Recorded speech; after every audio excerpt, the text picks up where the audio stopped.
Acho que já estamos no ar.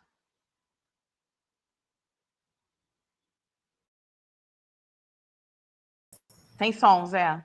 Sempre o microfone. Boa noite a todos, então, sejam muito bem-vindos a essa mesa, né? Uma mesa de encerramento do nosso seminário de assistência, para a discussão da assistência estudantil, uma mesa que vai discutir ingresso e interseccionalidade e que faz parte do seminário de assistência estudantil, que é um esforço da comunidade acadêmica da UERJ, capitaneada pela PR4, para colaborar e integrar, né, o conjunto de ações que compõem o exercício de construção do documento propositivo do Programa de Assistência Estudantil da Universidade do Estado do Rio de Janeiro, né? Na mesa de hoje, grandes presenças, a presença da professora Ivana Moura, da PUC, a presença da professora ainda formanda, Rayane Leal, para conversar com a gente sobre ingresso e interseccionalidade. Bom, eu terei a companhia ilustre da minha colega do CAP, Maíra Freitas. Quer se apresentar, Maíra? E eu me chamo José Roberto Idaf, professor do CAP e atualmente diretor do Departamento de Articulação e Assistência Estudantil da PR4, da IAI. Boa noite a todas as pessoas. Como essa vai ser uma live gravada, né? Não vou... Bom dia, boa noite, boa tarde. Eu sou Maíra, sou professora do CAP-UERJ, professora dos anos iniciais, e atualmente estou trabalhando na SUPERG, que é a Superintendência de Equidade Étnico-Racial e de Gênero da UERJ, uma superintendência que foi criada nessa gestão, né, que tem pouco tempo, foi criada em maio, essa superintendência, de políticas para infâncias e maternidades.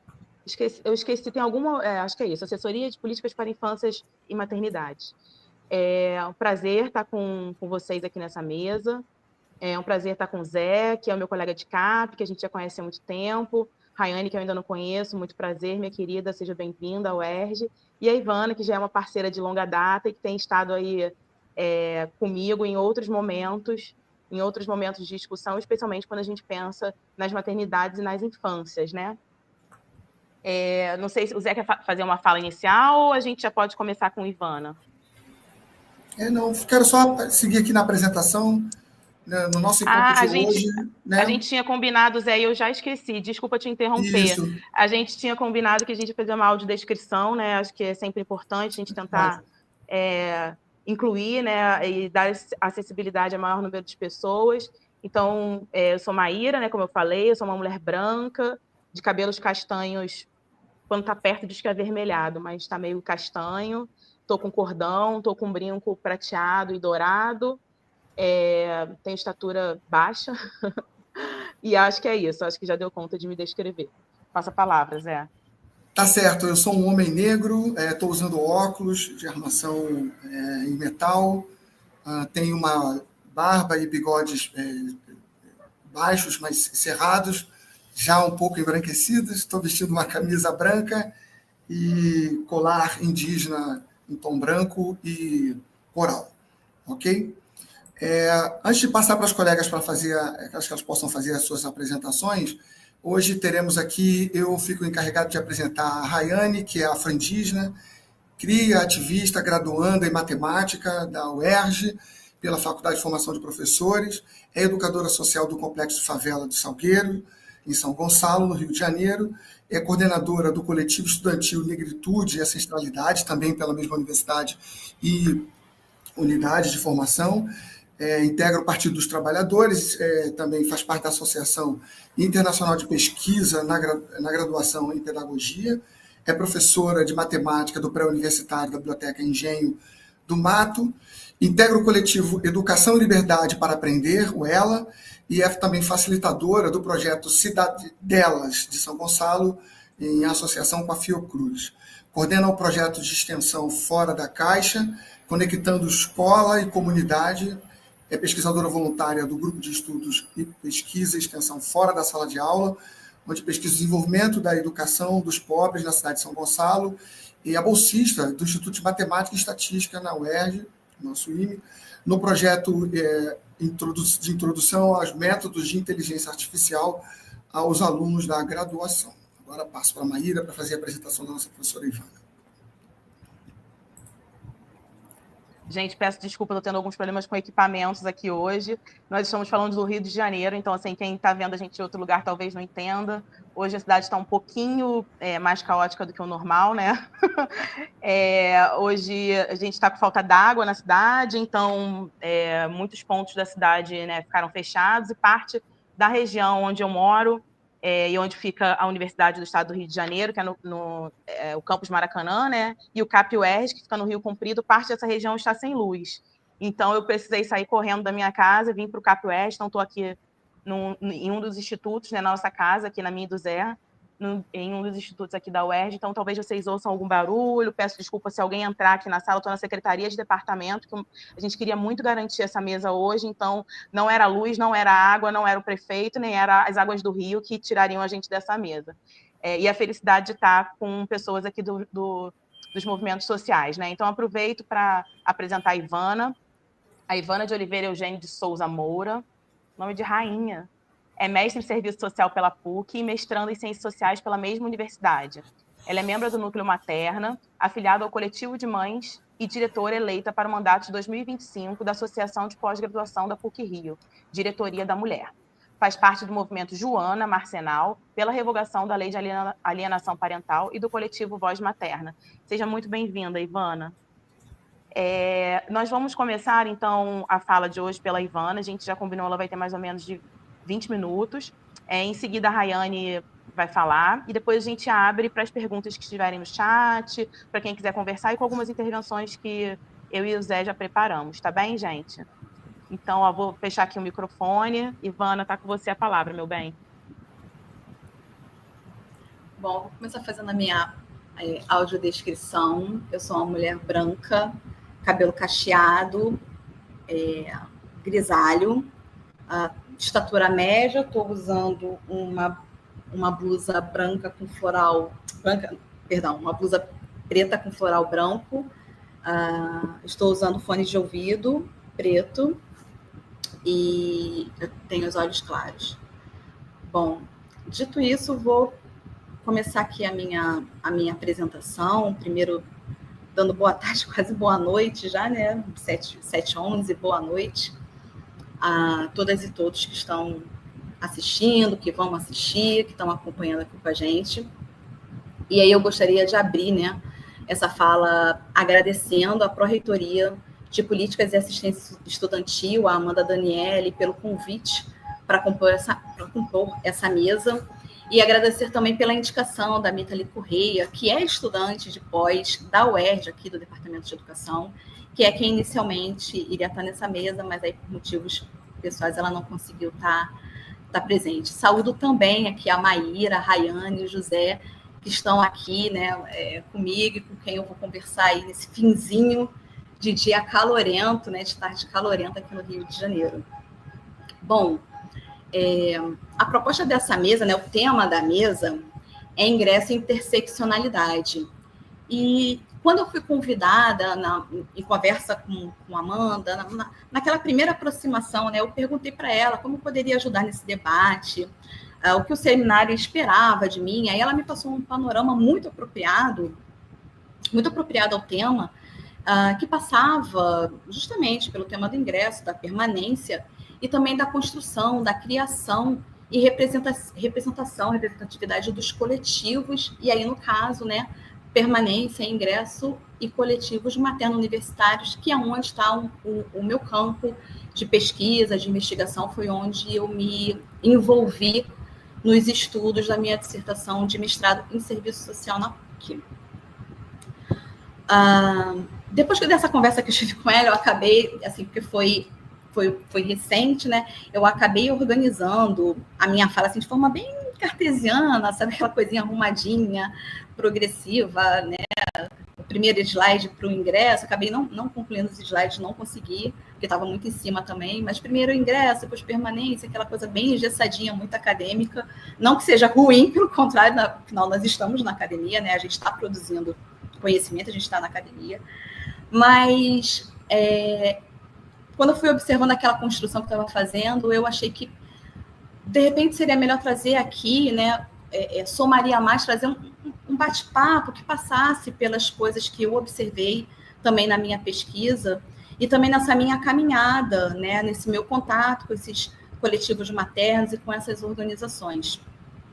E aí eu acredito que quando a gente vai trilhar um caminho que vai culminar no assunto de coletivos, movimentos sociais, a gente precisa trazer para o eixo do diálogo, né, quem compõe esses coletivos, né?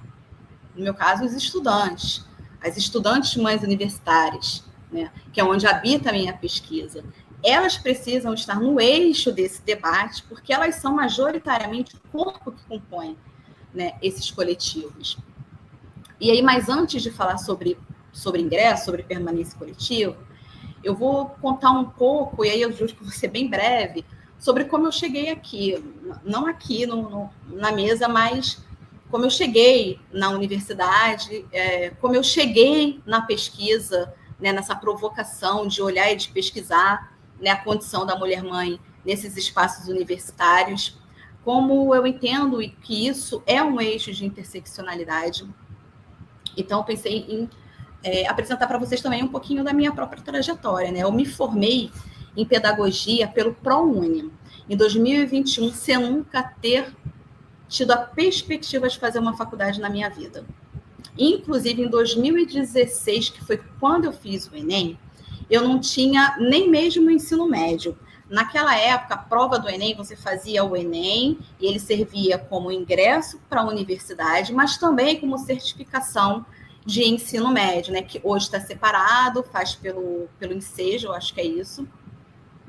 Mas antes você fazia uma prova só e você tinha essa certificação também.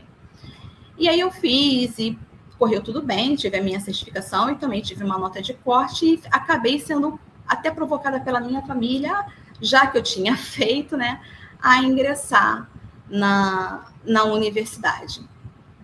E aí eu parei de estudar, na verdade, porque antes, né, no começo dessa história, eu parei de estudar como milhões de mulheres e milhões de brasileiros, né, porque eu não conseguia conciliar o trabalho com o colégio, né. E aí, quando eu entrei na universidade, eu já tinha 2 filhos. Eu tinha o Paulo, que é um menino autista, que hoje está com 19 anos, e eu tinha o Carlos, que está com 10 anos hoje, mas era um bebezinho naquela época.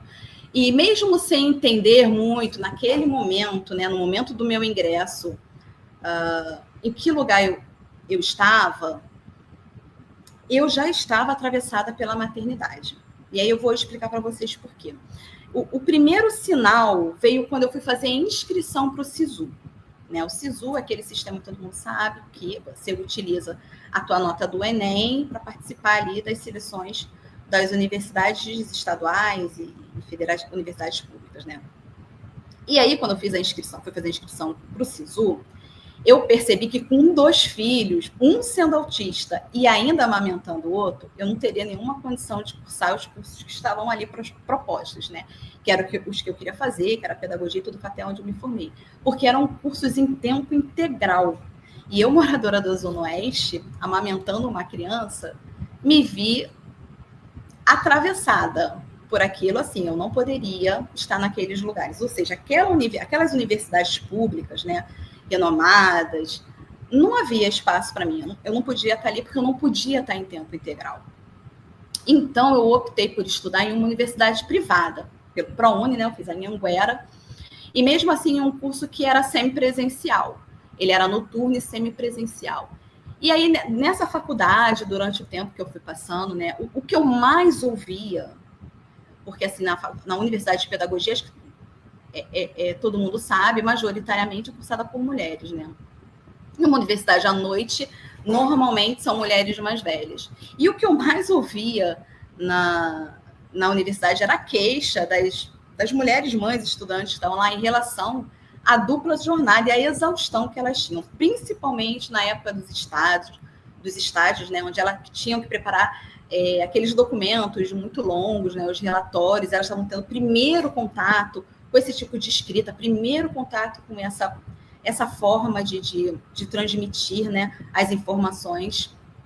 Os trabalhos eram muito longos, muito trabalhosos, e os prazos eram totalmente inflexíveis. Tinha que entregar, e assim, havia uma queixa em relação a isso, que a princípio, para mim, era uma coisa ali muito localizada. Eu mesma tive alguns problemas quando eu precisei levar o meu filho para a faculdade, né?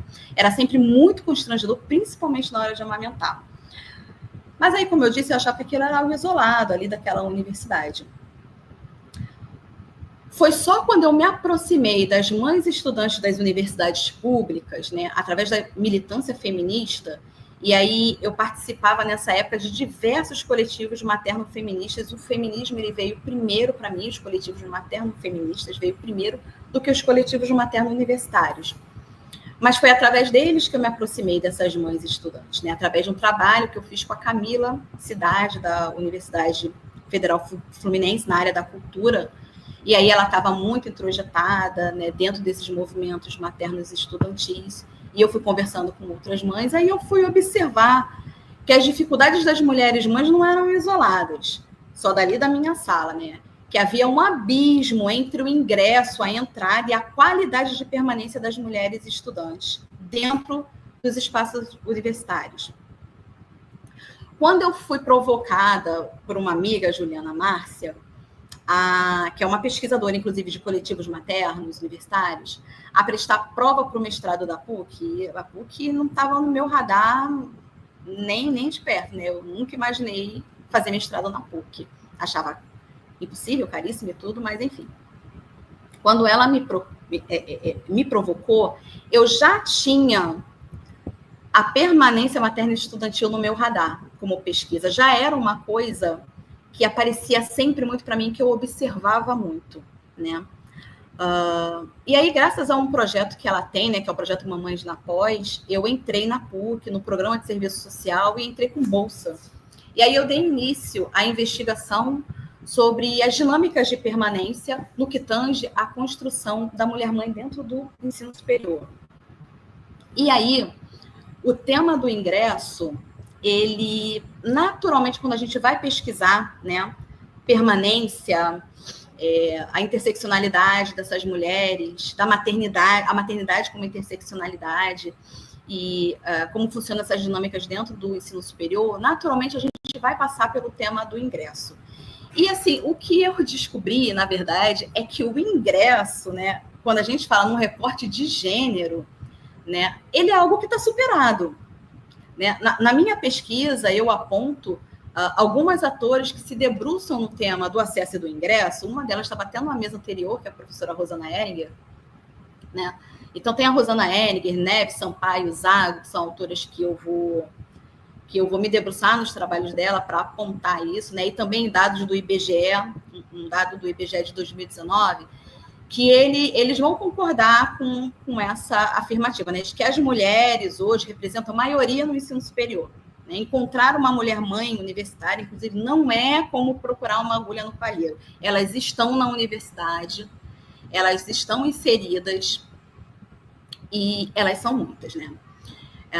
E aí tem uma pesquisa muito importante, que é a Pesquisa Nacional de Perfil Socioeconômico e Cultural de Graduandos das Instituições Federais de Ensino Superior, que é feita pela Andifes, que é um levantamento que foi publicado em 2019, que apontou que realmente as mulheres são maiorias, né? 56% das discentes de graduação, e aí eu quis voltar um olhar para a graduação, porque tem uma gama muito grande de trabalhos hoje, e pesquisadoras que estão se debruçando no tema das docentes mães universitárias, das pesquisadoras mães universitárias, das cientistas mães, né? E eu quis olhar essa primeira formação, que era a formação da graduação. Então, essa pesquisa, né, esse levantamento, ele indicou que 56,6% dos discentes da graduação eram mulheres, né? 49,1% eram homens, né, em instituições de ensino superior. E aí tinha uma coisa muito interessante que esse estudo ele também trazia, que é uma coisa até difícil da gente encontrar em estudos, que era um recorte parental. esse recorte, ele vai olhar uma coisa muito importante, que conversa com toda essa gama de pesquisa sobre universidade, maternidade, que nós estamos vendo crescer nas mais diversas modalidades de curso, né, nas mais diversas disciplinas. Essa pesquisa aponta que 92% das discentes mães da graduação têm pelo menos um filho que mora com elas.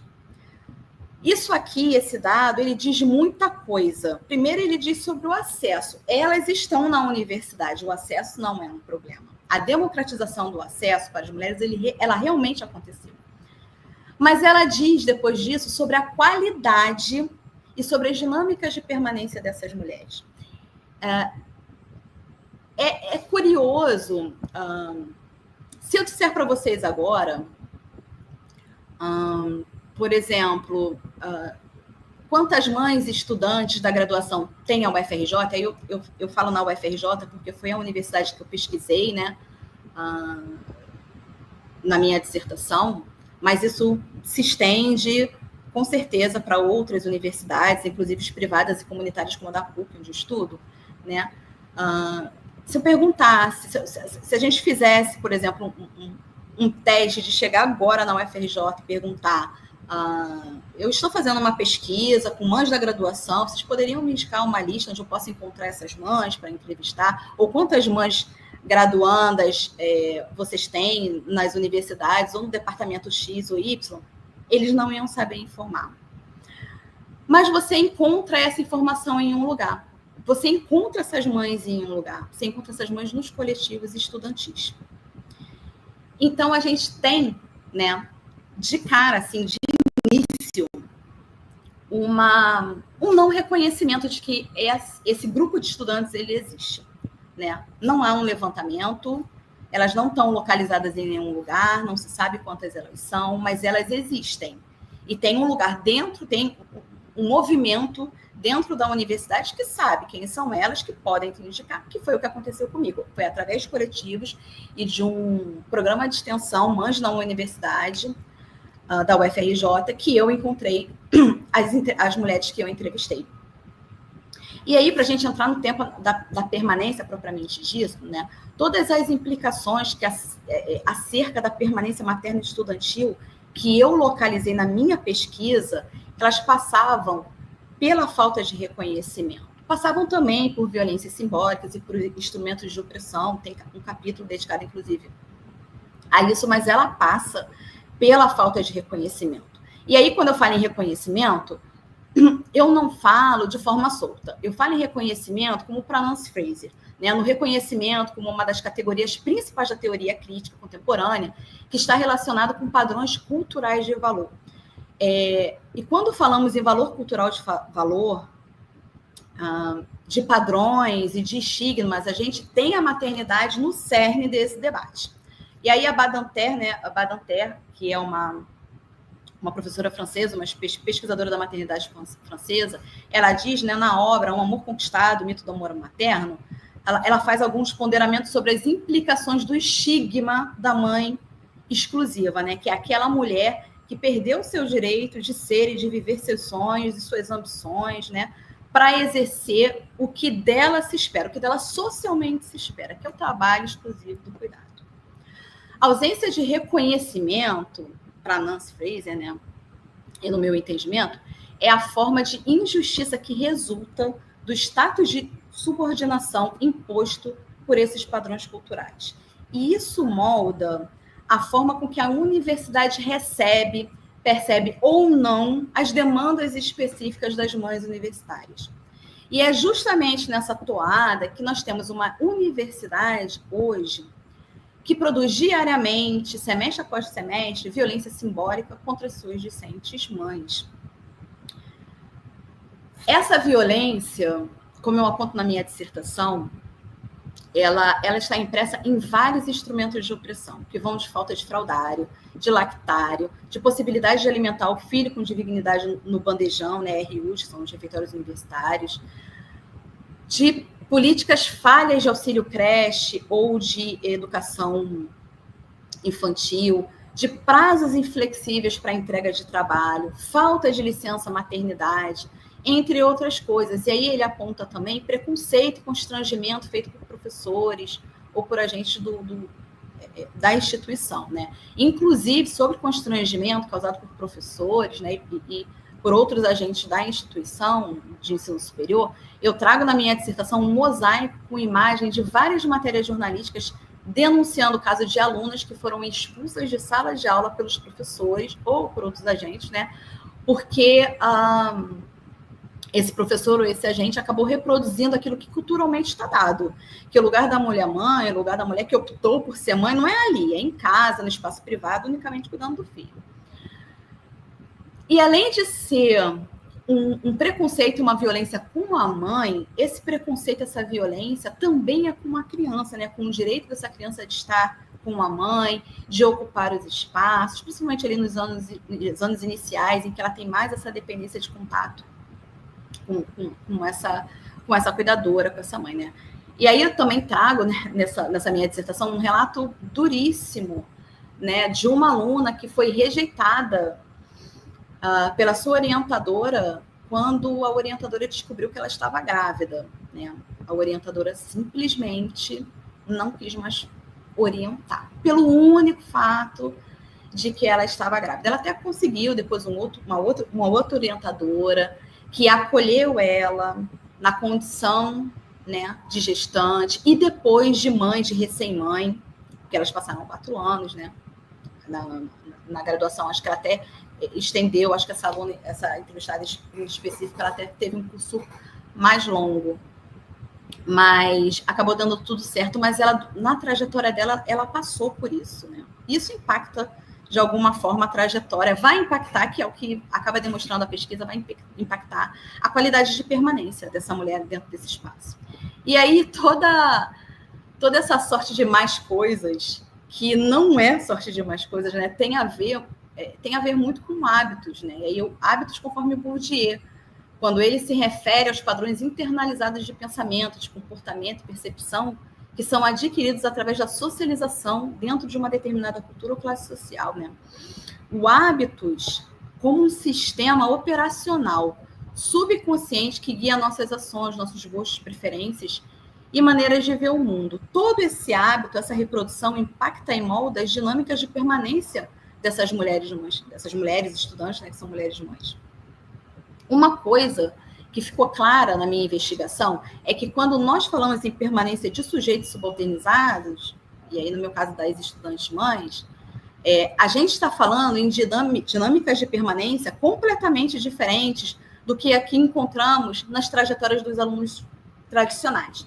E aí, só para não ficar solto, né, a questão desse conceito, quando eu falo em aluno tradicional, eu uso o termo conforme Fragoso Valadares e Silva, que aborda que mesmo que esse seja um conceito fluido, ele muda muito, de repente, dependendo da localização, dependendo do status social, dependendo do lugar onde você está observando, né? Mas que, no geral, ele aponta que o aluno, que esse estudante tradicional é aquele que enfrenta menos responsabilidades externas, como trabalho, cuidados familiar, e que tem uma facilidade maior na sua integração na vida acadêmica. E em contraposição desse tipo de estudante está o estudante não tradicional, que é onde eu localizo a mulher-mãe universitária, pela gama de dificuldades e barreiras apresentadas por essas mulheres que impactam diretamente a sua afiliação aos espaços universitários. E aí, para a gente pensar até, ainda falando, né, em relação à afiliação e à permanência, mas já para ir pensando no panorama da criação e da organização de coletivos, né, eu chego aqui com essa questão da afiliação, que é um processo importante na integração do estudante com a universidade e também com o mundo acadêmico como um todo, né? A afiliação como um processo do ofício do estudante, como diz Coulon, né, Alain Coulon, o que eu encontro, né, quando eu olho para essa questão da permanência através da afiliação, o que eu encontrei, na verdade, foram fenômenos nas dinâmicas de pertencimento, que o próprio conceito de afiliação não conseguia dar conta, né? E aí, só para localizar que a afiliação para Coulon é o resultado final do processo de aquisição de status, né? De um novo status dentro da academia, que seria o status de estudante, né? E isso está diretamente ligado à integração do estudante com o espaço universitário. As dinâmicas de permanência das mães universitárias são tão bombardeadas por instrumentos de opressão que elas não conseguem sequer participar dos processos de afiliação acadêmica. Elas estão totalmente fora desse jogo.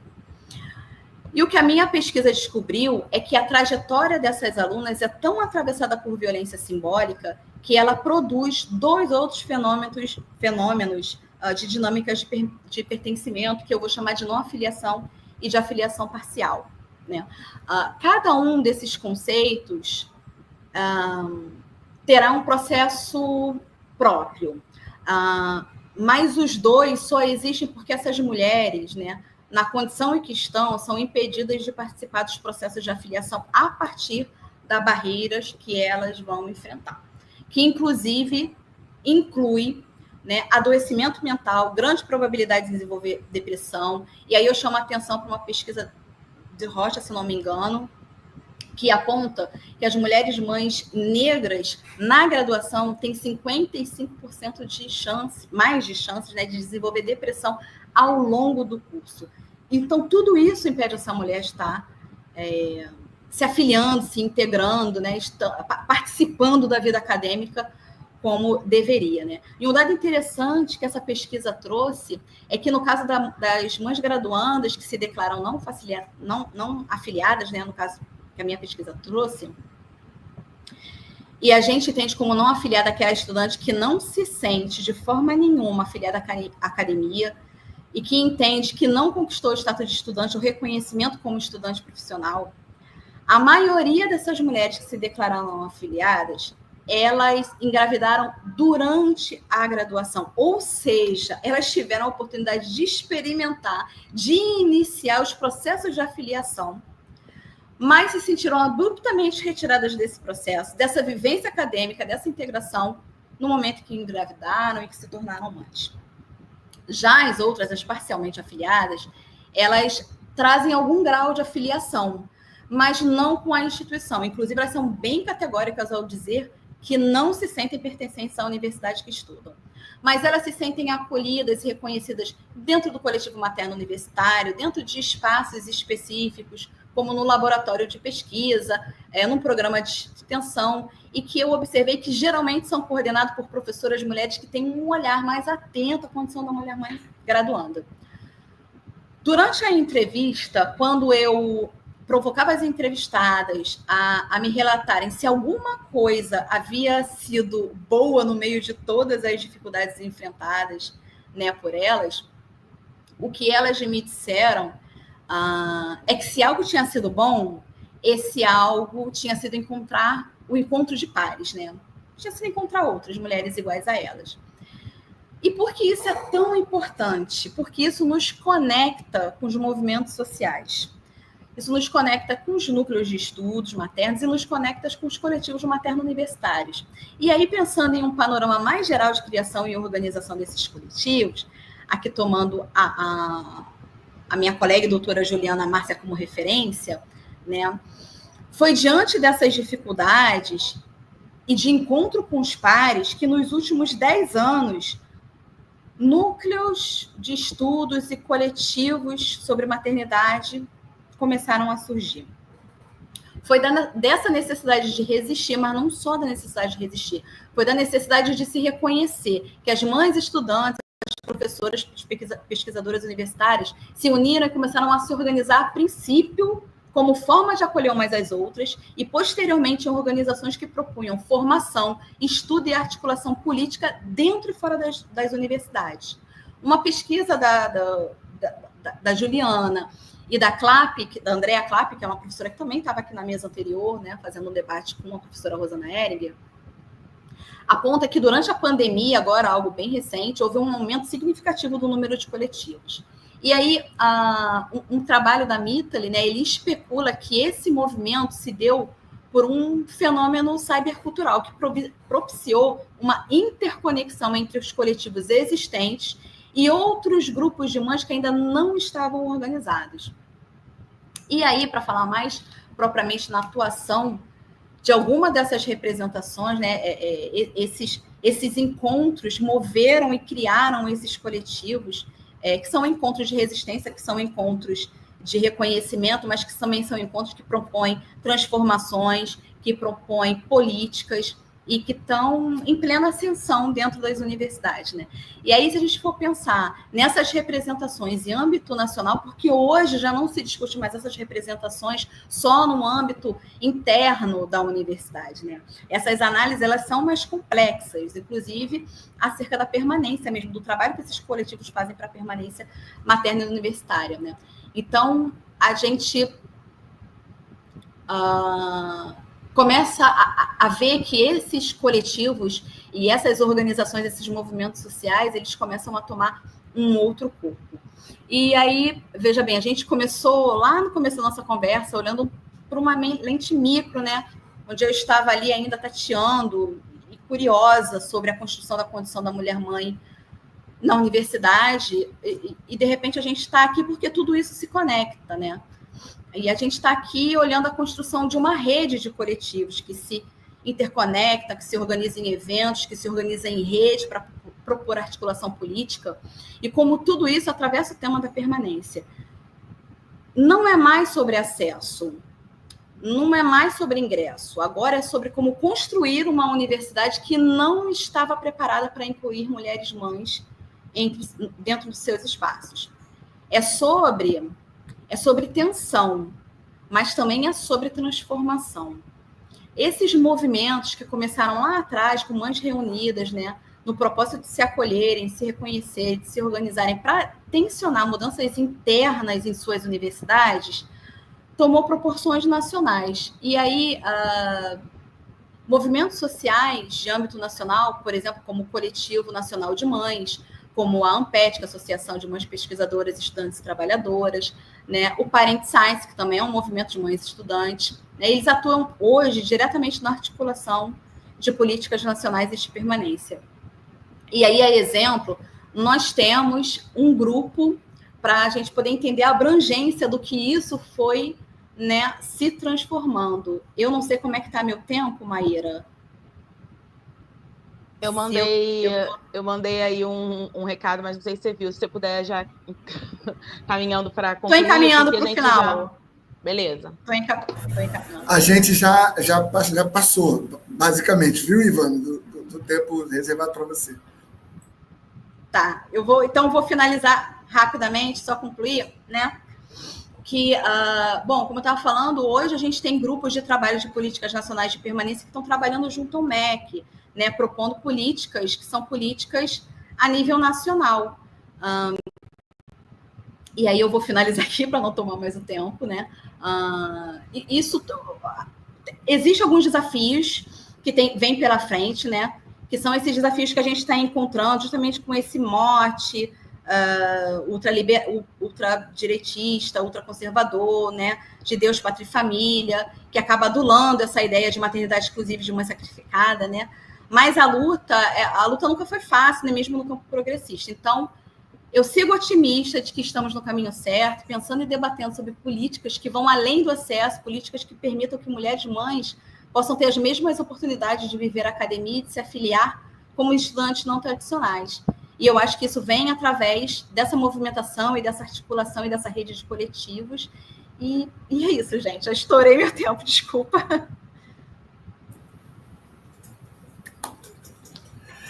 Faz parte, não tem problema nenhum. Eu, inclusive, fiquei muito animado com a sua fala. Já fiquei pensando aqui algumas questões, mas a gente vai fazer o seguinte, eu vou sugerir que a gente siga para a fala da Rayane, para aproveitar o tempo, né, que eu acho que as conversas de vocês vão se entrecruzar, as falas de vocês vão propor conversas interconectadas. Eu acho que esse que é o grande barato. E já vou me dirigindo aqui ao pessoal que está assistindo no YouTube para se animar também, que está assistindo agora ao vivo, né, e que possa já preparando as questões aí. E eu acho que tem coisas muito importantes para discutir, que podem ser positivas para se somar à proposição do nosso programa. Vamos lá, então, Rayane? Olá, vamos. Seguindo os meus colegas, né, vou me descrever. Sou uma mulher negra, com cabelo afro preto, com bastante enfeites, estou vestindo uma blusa azul.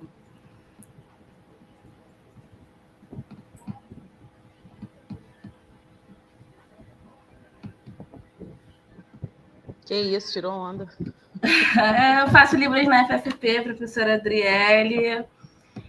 Obrigada, Adriele. Eu venho numa perspectiva um pouco diferente, né, da Ivana. A Ivana vem falando mais na perspectiva das mulheres mães dentro do ensino superior, né? Eu venho numa perspectiva de juventude e negritude e pessoas de vulnerabilidades sociais diversas, né? Deixa eu me apresentar um pouquinho, né? Eu sou militante do Fórum de Pré-Vestibulares Populares do Rio de Janeiro. Atualmente eu construo o pré-universitário da Biblioteca do Engenho do Mato, que fica numa biblioteca. Gostaria muito de contar essa pequena história. A Biblioteca do Engenho do Mato era uma biblioteca abandonada que pertencia ao CEP Rui Frazão, e a comunidade se mobilizou, ocupou o espaço, retomou o espaço para si, transformou num espaço formador, né, de cursos, atividades. Tem luta, tem curso de cabelo, tem feiras, tem sarais, e tem o pré-vestibular também lá, onde eu componho, construo com eles, né? Sou professora de matemática lá, e já tenho uma história dentro da militância de prés, né? Comecei dando aula no pré-vestibular social na Escola Hernani Faria, aqui em São Gonçalo. Depois passei um tempo também no pré-vestibular social de Salgueiro. E agora eu dou aula no pré da Biblioteca do Engenho do Mato, com muito orgulho, né? Eu estava conversando com os meus colegas sobre essa palestra, e uma coisa que a gente concordou é que não deveria ser só a minha voz, né?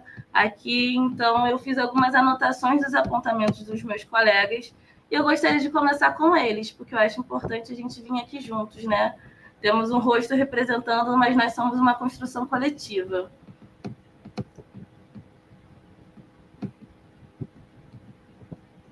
Só um minutinho, deixa eu pegar aqui o que os meus colegas apontaram.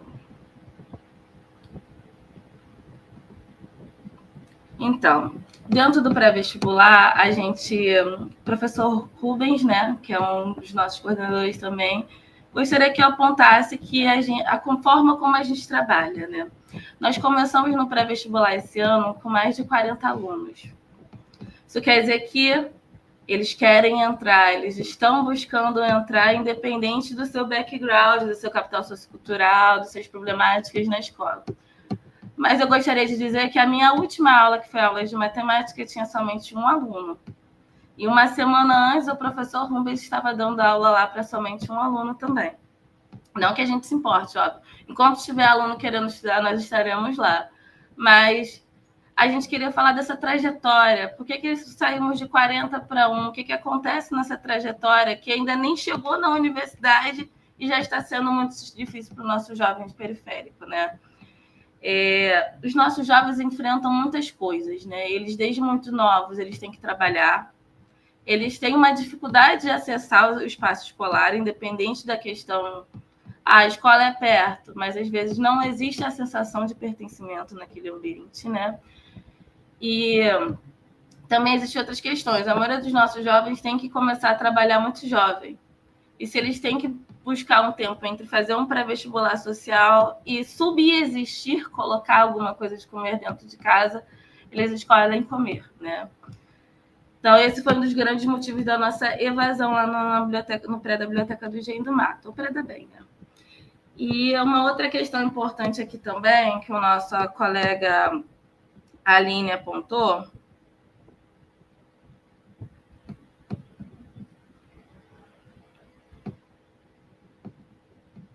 a gente teve muitas questões em fazer o vestibular.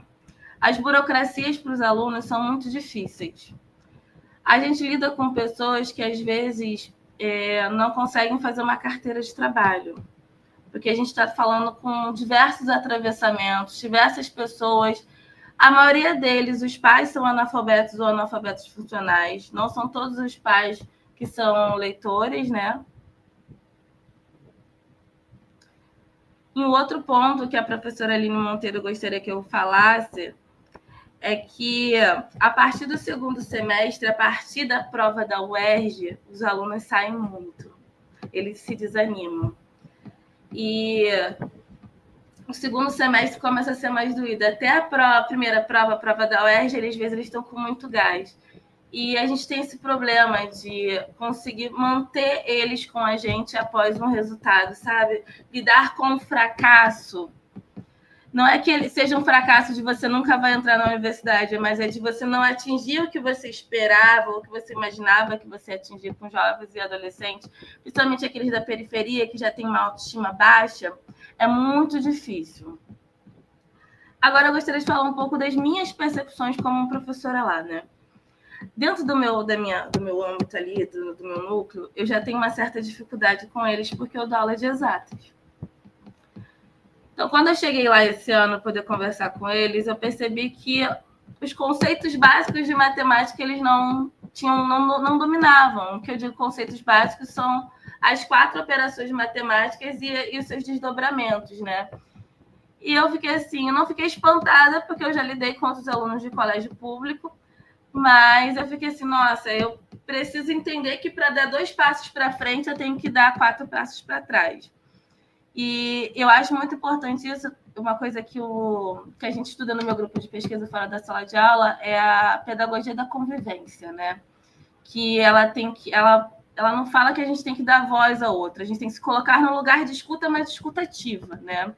Uma escuta que ouve para entender aquilo e juntos entender aquela situação e provocar uma ação que possa talvez mudar ou não, mas temos que fazer isso juntos, a partir de uma escutativa, a partir de uma boa convivência, né? Então, eu conversando com os alunos, eu entendi que eles não iriam desenvolver na matéria essencial do Enem ou da prova da UERJ. Eu não falei isso com eles, eu falei com os outros coordenadores do pré, e eu falei assim, eu posso dar 3, 4 passos atrás, mas garantir que eles entendam pelo menos as 4 operações básicas, porque teve um aluno que chegou na sala e falou, eu não sei fazer conta de dividir. A gente estava falando com o aluno do 2º ano do ensino médio, né? Que não é uma coisa que não é uma realidade comum, infelizmente é mais comum do que a gente gostaria, né? E eu falei assim, como é que eu vou dar uma aula de estatística, como que eu vou dar uma equação do 2º grau, como é que eu vou ensinar o meu aluno uma equação geométrica se ele não sabe fazer uma conta de dividir, se ele não sabe lidar com números inteiros, se ele não sabe lidar com números decimais, como que eu vou fazer isso? Não, eu voltei. Eu peguei de volta, eu falei, não, a gente pode não chegar na matéria do Enem da UERJ esse ano, mas você vai saber. Você vai ter autonomia de poder depois querer estudar e aprofundar na sua matéria, porque você vai ter o básico, né? E assim a gente seguiu esse ano escolar e eu consegui chegar, sim, em questões do Enem da UERJ. Eles se esforçaram bastante, nós conversamos. Por isso que eu falo que o lugar da escuta realmente é uma posição real para o professorado, para ampliação da docência, né? Porque a partir da escuta que houve ali, uma escuta que eu gosto de falar sexualmente sim, né, que é um termo da matemática, que é uma relação que só é comprovada que só acontece se tiver a ida e a volta, tem que existir a ida e tem que existir a volta, né, uma relação sexualmente sim, ela funciona. E os meus alunos chegaram a entender as questões do Enem. É óbvio que eu não consegui dar toda a matéria programática, mas eles chegaram, sim, aos conteúdos essenciais para eles fazerem a prova do Enem.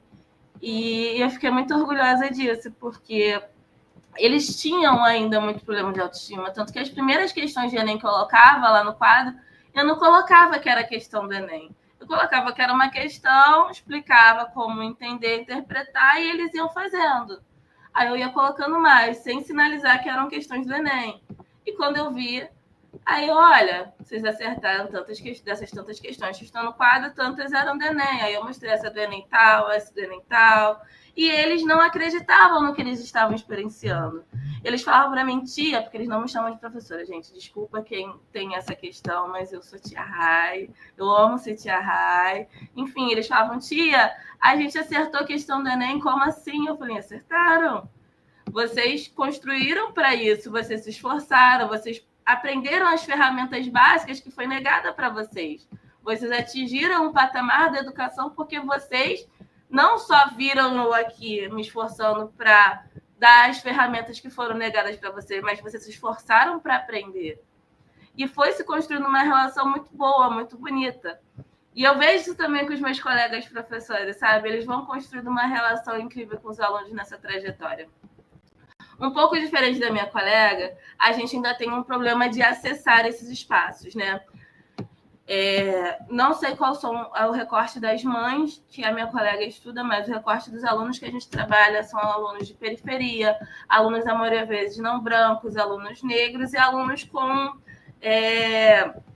que estão dentro do espectro do autismo. Então, ali a gente tem alunos nessas condições. E a gente vai convivendo com esses alunos assim. Deixa eu ver se eu esqueci alguma coisa dos meus colegas. Só um minutinho. Sim. A gente fala também sobre a questão de permanecer, né? Eu falei sobre entrar, sobre as dificuldades da gente entrar, mas tem as questões de quando a gente entra também. Eu sou uma dessas alunas que precisou de um pré-vestibular, uma bolsa. Eu tive bolsa no pré-vestibular, fiz a prova da UERJ e entrei.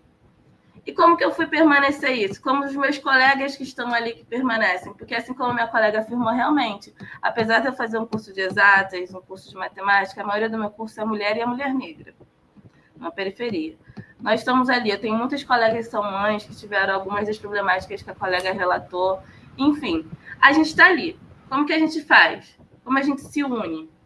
Então, eu gostaria de pedir licença para falar um pouquinho de um outro coletivo que eu construo com os meus colegas na FFP, que é o SENA, o Coletivo Estudantil Negritudes e Ancestralidades. Nós juntos entendemos como comunidade que sozinho a gente não ia chegar lá. Porque quem que ensina a fazer um trabalho acadêmico? Quem que fala como é que calcula um CR? Quem que fala como consegue um auxílio? Eu tenho muitos colegas que entraram na universidade sem saber que cota existe. Eu entrei na universidade sem saber que cota existia. Fui saber depois, né? Então, eu tenho muitos colegas que fizeram a prova da UERJ de novo para poder acessar com cota, para ter o auxílio permanência. E quem não consegue, quem não entende dessas questões, porque lá na FFP, por exemplo, que é o meu microespaço de poder, temos muitos alunos negros, temos muitos alunos que já passaram dos seus 30, 40 anos, que têm uma constituição familiar, já são mães, avós, e tem outros atravessamentos, né? Então, como que a gente se junta como coletivo? Como a gente se junta como comunidade, né?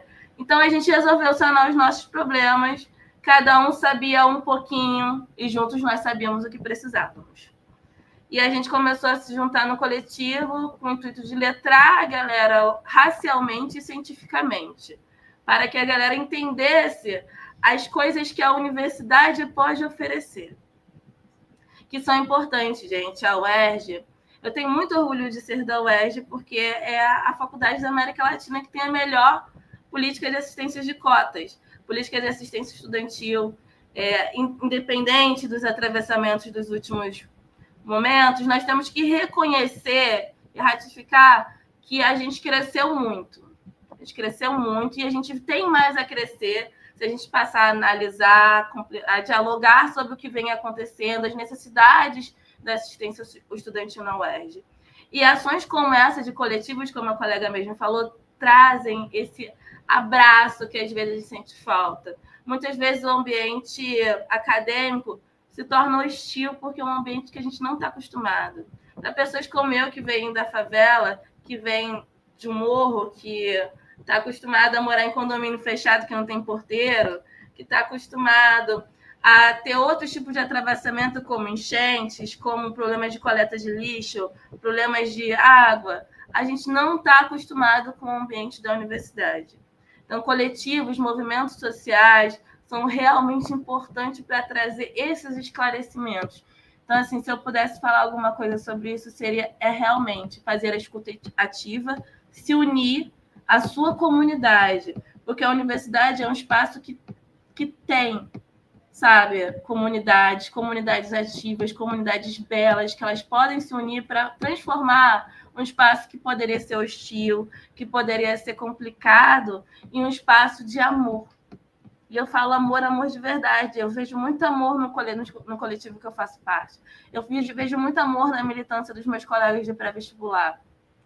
Sabe, gente, quando a gente reúne, por exemplo, fora de pré-vestibulares, que você vê mais de 40 pré-vestibulares ali representados num sábado de manhã, às vezes, em véspera de carnaval, um monte de jovem, tem que ser amor. sabe? Quando eu vejo 80 jovens lá da minha universidade que não sabiam escrever, se disponibilizando a escrever academicamente para poder se posicionar como coletivo, para manter a nossa comunidade ativa, para mim isso é amor. Quando eu vejo a minha colega relatar que as mães se unem para ter uma rede de apoio, eu vejo amor, né? E eu vejo essa pedagogia do amor acontecendo nesses espaços. Eu acredito que, não romantizando, tá, gente? Porque eu sei que tem muita gente que romantiza o professorado, a docência, os atravessamentos, mas não. Eu digo o amor no sentido de união, de estar junto, de realmente não soltar a mão de ninguém, de entender os atravessamentos das pessoas que estão na sua comunidade e que podem estar com você. Essas coisas, para mim, que eu acho que a gente precisa avançar na permanência. Entender a universidade como uma comunidade que pode se abraçar, que pode se unir, que pode praticar essa escuta ativa, que pode praticar essa pedagogia da convivência, que pode estar junto para que a gente consiga se formar, gente, porque é muito difícil para a gente entrar, mas é mais difícil ainda para a gente se formar. Eu sei que a gente ainda tem muita coisa para melhorar na questão de adentrar a universidade, e a gente está trabalhando isso. Eu vejo os colegas da UERJ trabalhando nisso.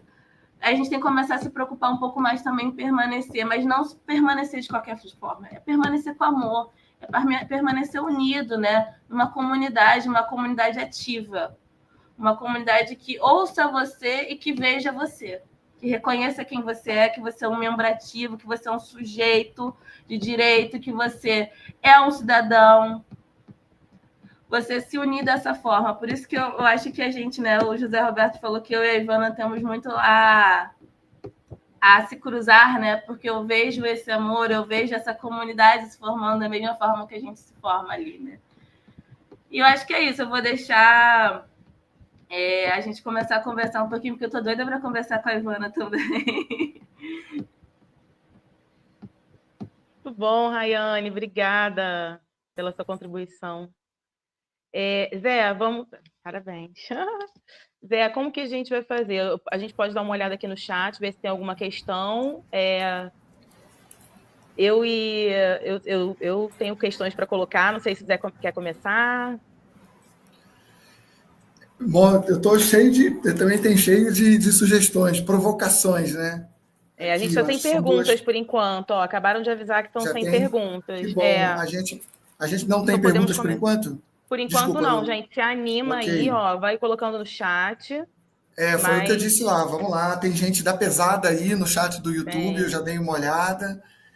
Também eu fiquei muito lisonjeado com as falas. Oi? Seu orientador. O orientador está aqui, olha. Que bom. Então, eu queria parabenizar, viu, Ivana? Você pela fala. Não fica preocupada com o tempo, não. Você escreveu aqui, eu passei muito. Não, a gente estava só controlando, mas está tudo dentro do previsto. E também agradecer a Rayane pela fala. Ambas falas muito enriquecedoras e belíssimas. Não vou fazer comentários mais extensos agora, porque eu acho que eu quero passar a palavra para a Rayane para ela fazer, para a Maíra, para ela também fazer as considerações. Mas numa mesa que trata da questão do ingresso, né, e da interseccionalidade, acho que vocês beliscaram temas que são muito, muito caros para essa discussão, né? Pensar, eu gostei, eu sou filho da PUC também, porque fiz mestrado, doutorado aí, então, e li a Nancy Fraser aí. Então, quando você cita a questão do reconhecimento, o que me vem logo na questão da interseccionalidade é a questão racial, né? E como a gente está numa mesa de ingresso e interseccionalidade, né? Pensando no contexto, acho que a fala da Rayane também traz um pouco disso, me fez pensar um pouco nisso. Viu, Ray, quando você fala da questão da evasão e os motivos de condicionamento social que fazem, por exemplo, o jovem repensar o lugar dele a partir de um primeiro desafio, eu fico pensando nas questões de contexto que impactam tantas pessoas que estão perifericamente colocadas na sociedade, que têm marca de raça e que estão cada vez mais vilipendiadas e vulnerabilizadas por conta dessas condições, né? Então, as minhas provocações estão girando em torno dessa questão do ingresso e da interseccionalidade, sobretudo como é que isso impacta as populações que estão mais ameaçadas, né, no que diz respeito a isso. Então, eu vou passar a palavra, eu vou formalizar a pergunta mais à frente, Ivana, estou chamando mais a bola para essa questão da interseccionalidade para o ingresso, para apontar um pouco o tema da mesa, mas vou passar a palavra para a Maíra antes de formalizar perguntas em específico, para ver se a gente recebe perguntas dos colegas, e aí, se não for o caso, acho que eu tenho aqui umas provocações bem específicas, que acho que são coisas que eu gostaria de ouvir vocês duas a respeito. Né? Mas antes, passo a palavra para a Maíra, mas queria fazer esse comentário sobre a importância da fala de vocês, né, com relação a esses aspectos. Muito obrigado. Obrigada, Zé. Eu queria também falar algumas coisas que me chamaram a atenção nas duas falas. E eu queria primeiro, assim, saudar, né, e comemorar que vocês duas fizeram duas falas que eu tenho certeza que, tanto para mim quanto para o Zé, Zé esteve numa mesa com uma colega da Superg essa semana, com um grupo interessante, com amigos queridos também, falando sobre a política de cotas, quem são os sujeitos de direito, e o Zé falou sobre isso. E por isso que eu sei que com certeza agradou a fala de vocês e a mim também, que vocês falam muito dessa questão desse espaço de aprendizagem, né, da comunidade de aprendizagem. Eu identifiquei muito, né, Bell Hooks, que fala isso, da comunidade de aprendizagem, do amor, enfim. Vocês falaram muito dessa construção do coletivo, né? A Rayane trouxe as questões aí dos pares. Ivana citou várias pessoas desses coletivos com quem a gente tem trabalhado. Muitas de nós nos conhecemos agora, né? Mas a gente já trabalha online desde a pandemia, um grupo de mulheres que trabalham com maternidade. Então, falou aí da Juliana Márcia, né? Que tem um trabalho muito interessante.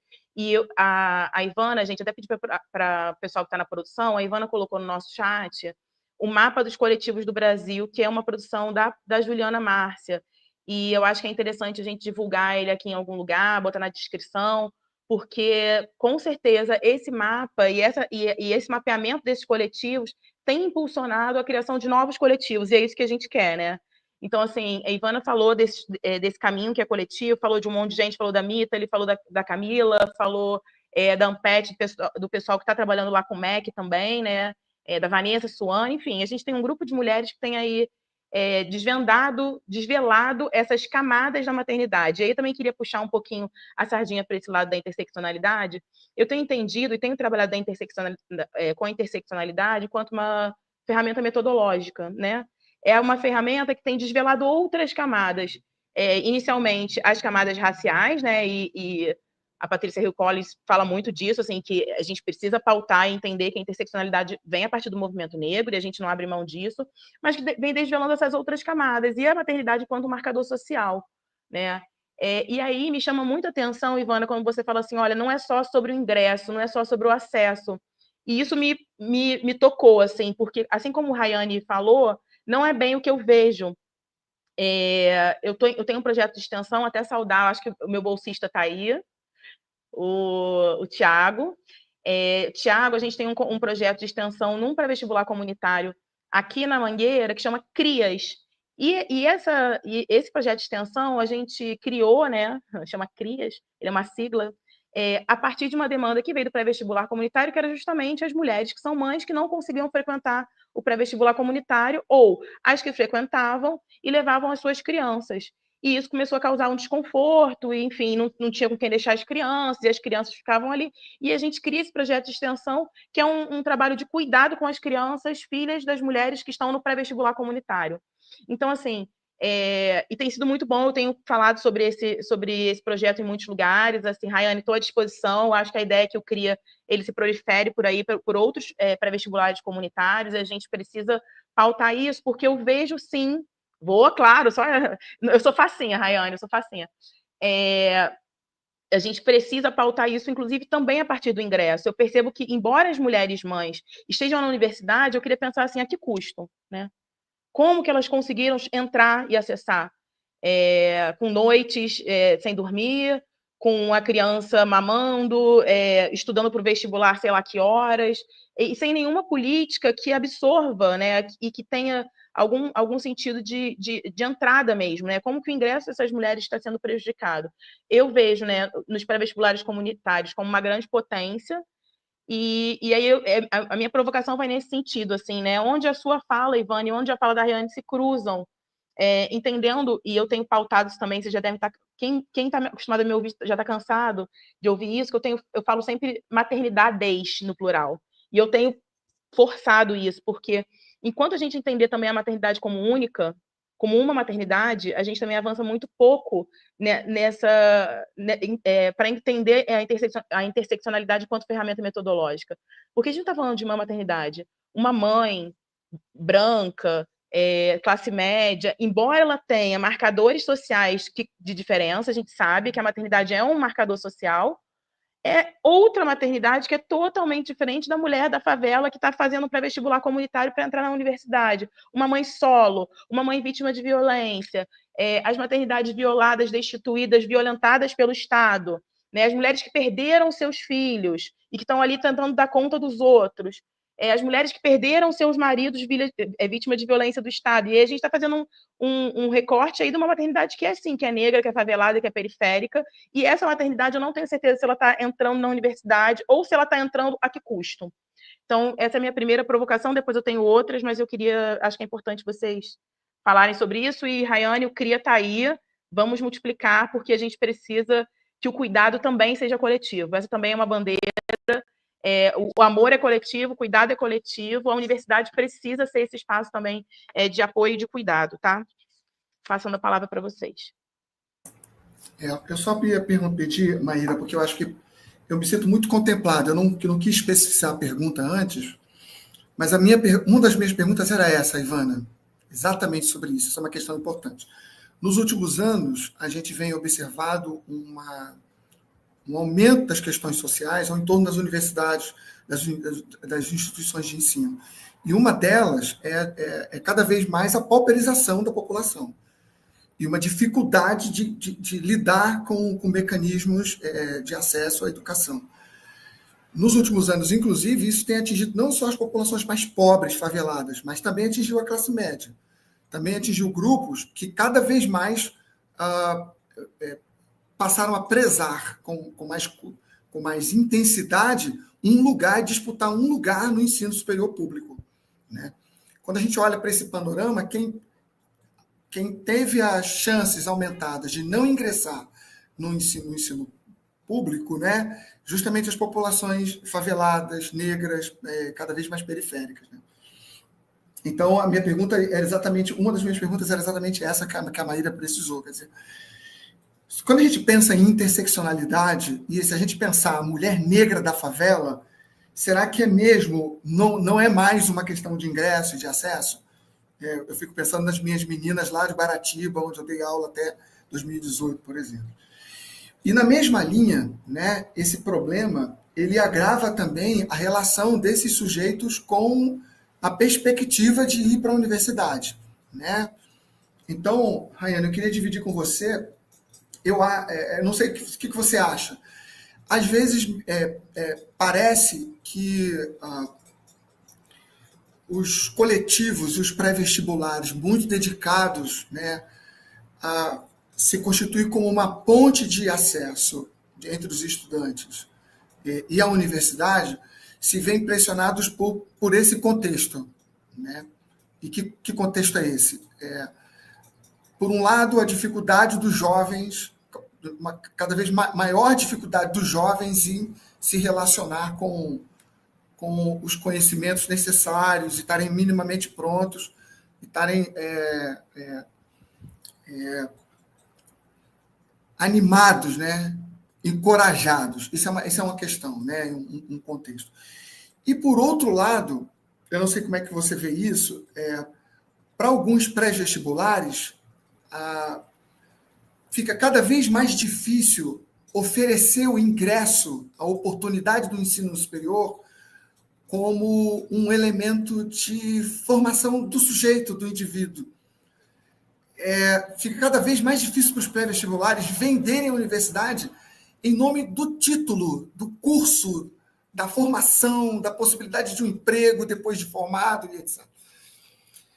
Em muitos dos casos, isso também me preocupa e tem chamado muita atenção da gente, né? A gente tem conversado com os pré-vestibulares, e não raras vezes, a principal ferramenta que os coletivos e os prés têm para atrair os jovens para as suas fileiras, né, para os seus grupos de trabalho, no sentido de que eles ingressem e busquem uma oportunidade no ensino superior, é de maneira direta a possibilidade de acesso ao auxílio, de acesso à bolsa, de acesso a algum insumo que lhe dê a sobrevida, né? Então, queria te ouvir falar um pouco sobre esse dilema, né, que essa pauperização social tem trazido, e ouvir vocês a respeito dessas questões.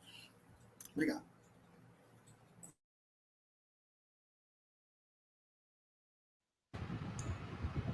Seguir a ordem da fala, né?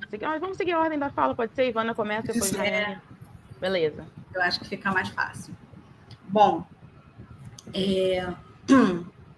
essa foi uma questão muito importante. Quando eu vi o tema da mesa, né, que seria ingresso e interseccionalidade, mesmo que eu trate de interseccionalidade na minha pesquisa, e fato trato, porque se a gente for olhar interseccionalidade, né, como ferramenta metodológica, a gente não tem, dentro da perspectiva que tanto a Crenshaw quanto a Hill Collins vai trazer, a gente não tem uma disputa de opressões, a gente tem sobreposições de opressão. Essa é a proposta da interseccionalidade como ferramenta para a gente estar analisando.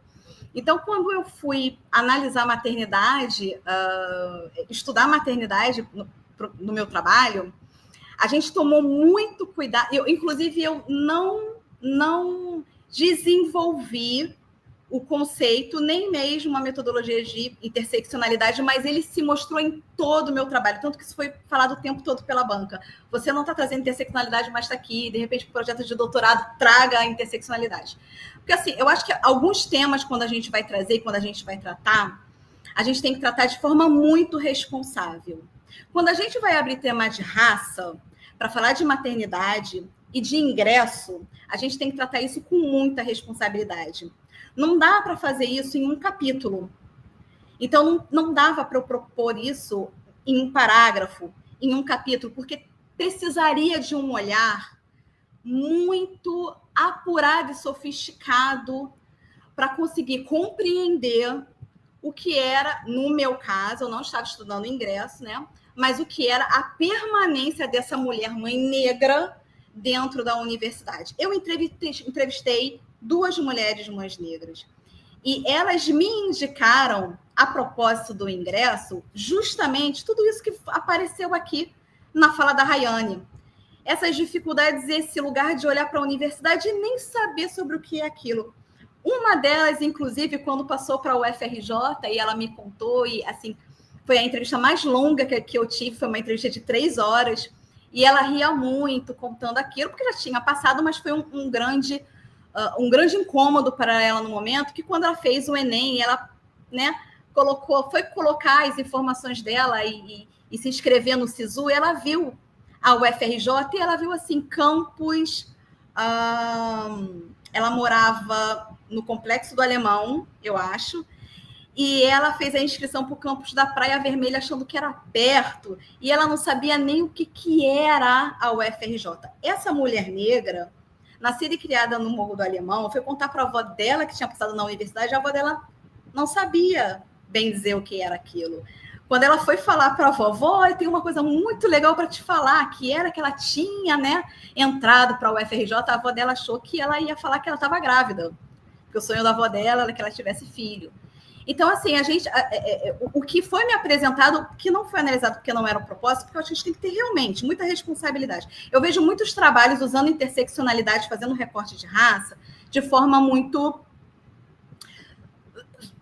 solta e superficial. Eu acho um tema muito caro que não deve ser tratado assim.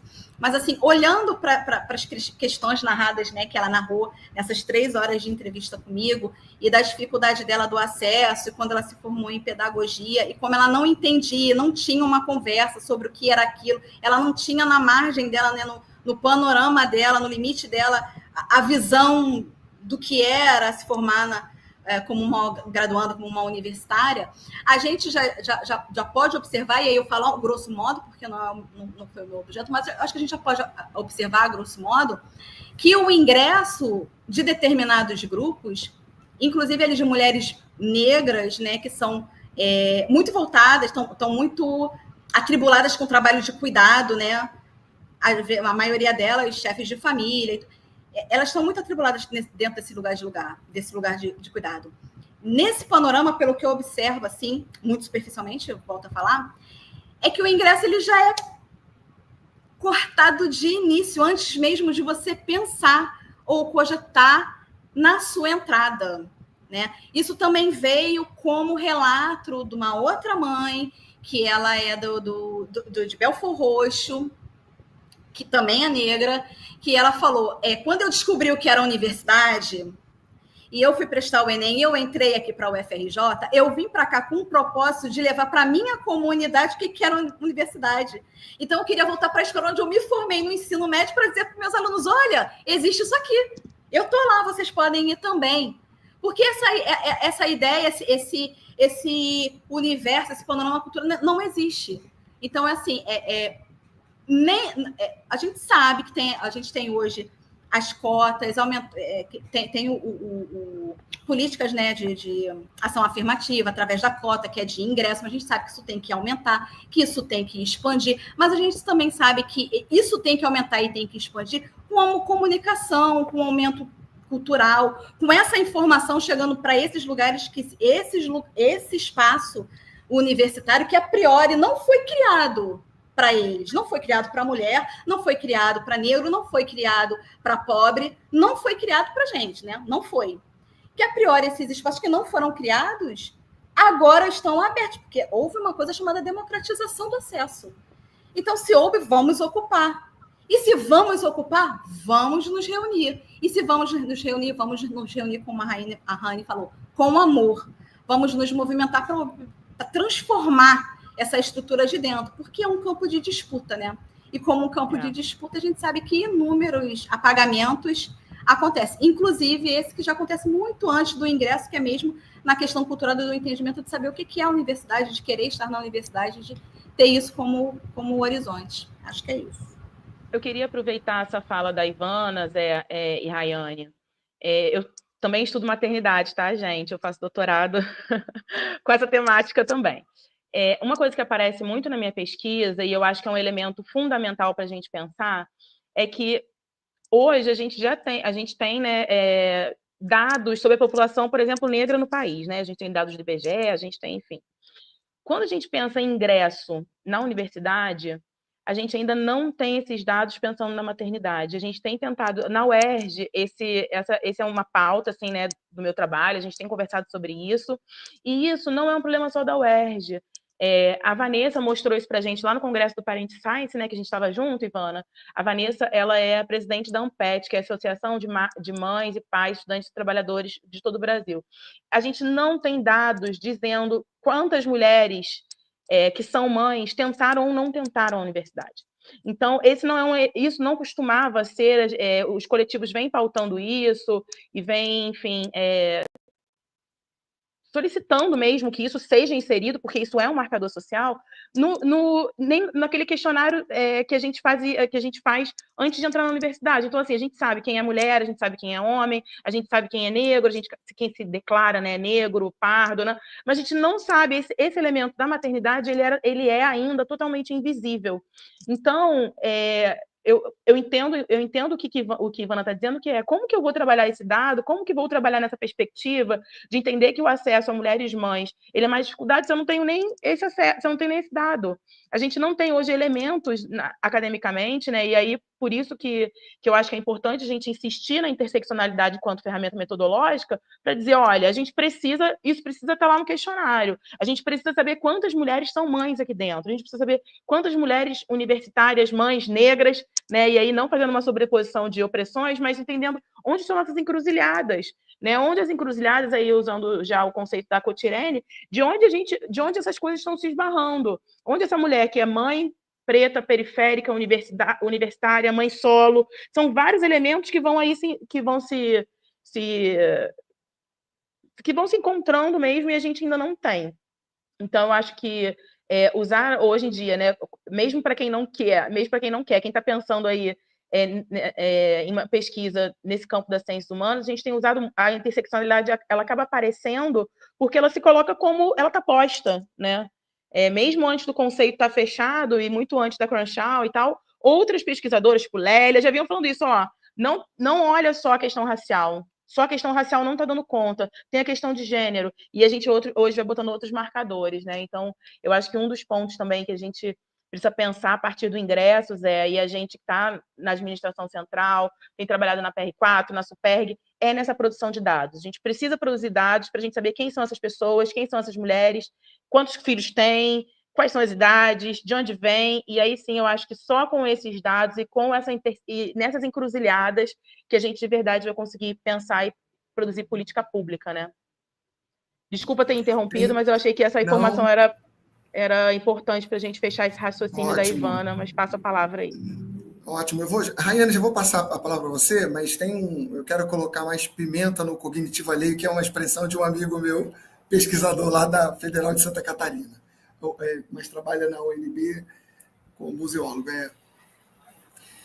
Uma pesquisa antiga, relativamente antiga, da professora Vera Candô, na PUC, que olhou os pré-vestibulares alguns anos atrás, chegou à seguinte conclusão: de que, do ponto de vista pedagógico, do ponto de vista da relação pedagógica em sala de aula, os pré-vestibulares, na prática, uma pesquisa coordenada por ela e pelo professor José Carmelo. Na prática, a relação pedagógica que os professores estabeleciam com seus alunos se aproximava muito daquilo que a gente comumente chama de educação tradicional, de relação tradicional, né? De uma relação mais formal, assim. E isso acontecia porque os professores, com muito esforço de avançar nos conteúdos, né, acabavam tomando uma postura, uma relação mais tradicional na relação com os conteúdos.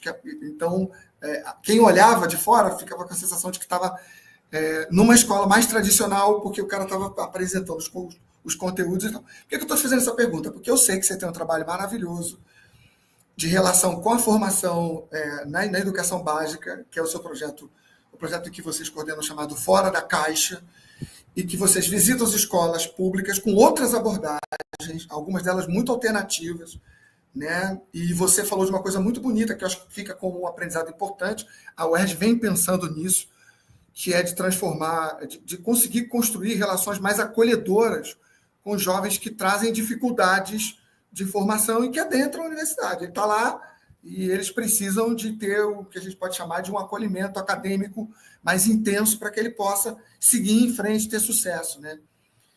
Você, quando olha para as suas experiências de pré-vestibular e para os pré-vestibulares que você tem atuado, você diria que ainda vocês precisam construir uma relação um pouco mais tradicional na relação com os conteúdos e com os estudantes? Eu estou colocando essa questão para somar, aproveitar que você tem o seu tempo agora para falar e você pode também comentar sobre isso. Obrigado, querido. Deixa eu terminar de anotar aqui. Então, vou começar te respondendo essa última pergunta primeiro. Sim, a gente tem que, às vezes, fazer abordagens tradicionais dentro do pré-vestibular, independente de eu poder fazer uma abordagem não tradicional, não, eu sou obrigada, porque o vestibular ele é tradicional. Esse ano, no Fórum do Prédio, a gente estava discutindo o vestibular, não deveria existir.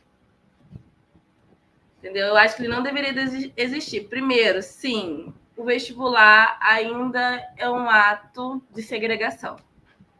E eu falo isso com um pouco de dor no coração, tá, gente? Porque tem várias questões aí, mas sim, o vestibular é um ato de segregação com quem é preto, periférico, não branco, enfim, que está aqui nesse outro recorte. Porque você chega na escola que é pública, você chega no terceiro ano, você não tem matemática, você não tem geografia, você não tem história, você não tem física, você não tem química. E o colega lá das escolas com nome de santo tradicional tem isso tudo e mais um pouco. Tem sei lá quantos idiomas, tem sei lá quantas atividades extracurriculares, esporte, lazer, tudo dentro do âmbito escolar. E a gente aqui, do lado de cá, às vezes nem tem aula, porque o Estado ainda não conseguiu contratar professor. Às vezes tem o professor, mas não tem espaço. Às vezes o material. Às vezes chega em novembro. Material novo, material atualizado. Então, sim, a relação de professorado ali tende a ser tradicional. Não que a gente não consiga, ali no nosso jeitinho, dar uma virada para cá, dar uma esticada para cá, justo um negocinho aqui, mas a gente não pode perder a pegada tradicional. A gente pode, sim, ser criativo, e nós temos que ser, né? Senão a gente nem seria professor. Mas, infelizmente, ainda assim, é muito tradicional, porque o vestibular é um problema. E eu pontuo isso com muita delicadeza. Eu entendo o sistema que a gente está aqui, mas ele precisa ser quebrado e repensado. Puxando para isso, eu acho que isso fala que nós somos essa ponte, né, entre universidade e comunidade ali. Mas o vestibular é um dessas barricadas que a gente encontra nessa ponte, né? Porque, como eu falei, muitas vezes o vestibular faz com que os alunos saiam para vestibular. Que eles fazem a primeira prova da UERJ, tiram um E, mesmo que possa fazer a segunda prova da UERJ, tirar um C, um B, um A. Se ele tirou um E agora, o aluno que já não tem uma autoestima boa, que já está com vários problemas para estar ali, muitas vezes ele está brigando dentro de casa para estar ali, porque a família precisa, não é nem que quer, precisa que ele trabalhe, né? E já falando nisso, né, a questão do trabalho, sim, a questão dos auxílios permanência é algo que é muito importante para o aluno periférico. O auxílio permanência chega próximo de um salário mínimo. Um salário mínimo não é suficiente para uma família, mas é o que esse jovem ganharia provavelmente no fast food da vida, no emprego de shopping, não desmerecendo, tá, gente? Porque é um trabalho justo, honesto. E eu já trabalhei em shopping, já trabalhei em fast food, já sei como é que é. Mas se eu, Rayane, no momento que eu estou trabalhando no fast food, sofrendo, limpando freezer, raspando isso, fazendo aquilo, entendo que eu posso trabalhar, que também a UERJ não é fácil, porque a UERJ faz a gente sofrer, tá? Vocês acham que escrever academicamente, se apresentar e entender o linguajar, porque é uma linguagem totalmente nova. Para a gente que veio da periferia, parece até outro mundo. No começo eu olhava, o que está acontecendo, gente? O que esse povo está falando? Não estou entendendo nada. É um outro trabalho, mas é um trabalho dedicado a gente se adaptar a esse novo contexto, a essa nova linguagem, a essa nova forma de se informar, né? Que é uma coisa que eu anotei que a Ivana falou, né, que a gente vai se informando, né? São novas formas de se informar. E a gente vai se adaptando e a gente vai crescendo, gente. E a gente consegue se adaptar, como eu costumo falar com o pessoal lá. Eles começam a aprender e depois se espalham que nem praga. Vão se espalhando, quando eu vejo, eu estava falando essa semana, não aguento mais acompanhar as atividades do coletivo, porque eles aprenderam, entenderam o lugar deles, foram letrados cientificamente, racialmente, e começaram, né? Quando a gente recebe um fomento, quando a gente recebe um apoio dessa maneira, a gente realmente cresce muito, porque a gente vem com uma luta, com uma garra dentro da gente, a gente vem com uma sede de mudar, de expandir, de crescer de uma maneira que a gente só precisa de uma oportunidade.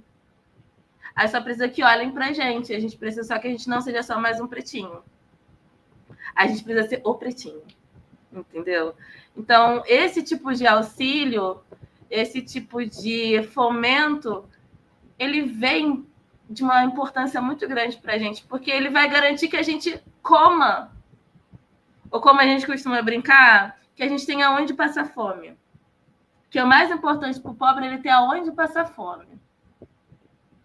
Então, muitas vezes, esse auxílio, gente, de R$ 1.300, né, R$ 1.400 ali, ele vem para isso, para garantir que a gente tenha um local para morar, uma forma de chegar na universidade e um mínimo para comer e não desmaiar.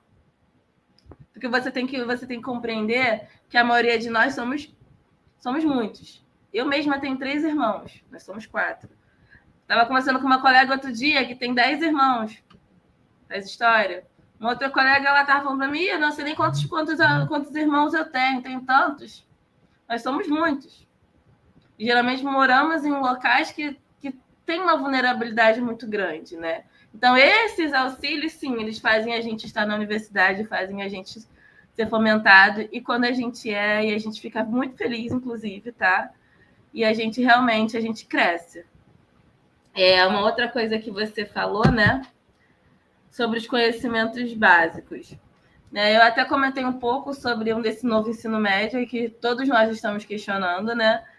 O pré-vestibular ele acaba sendo um grande equalizador nesse caso, né? Porque como eu falei, eu percebia a falta que havia nos meus alunos e eu decidi fazer uma ação diferente. Eu fui primeiro tentar auxiliar com o que faltava para depois investir no que eu precisava levar de matéria. Por mais que seja ainda assim um ensino tradicional, óbvio, com a nossa criatividade, com o nosso jogo de cintura, o pré-vestibular se torna assim, um equalizador nisso, na questão de conhecimento. Porque, como eu falei antes, a galera que vem das escolas com nome de santo está lá, com o bucho cheio, bem alimentado, não precisa lavar, passar, cozinhar, não enfrenta muitas vezes o trânsito, não enfrenta esse calor, né? A tadinha da Maíra teve que sair de casa enfrentando esse calor, trânsito, tudo isso são marcadores que vêm da nossa população, né? Da população de pessoas como nós.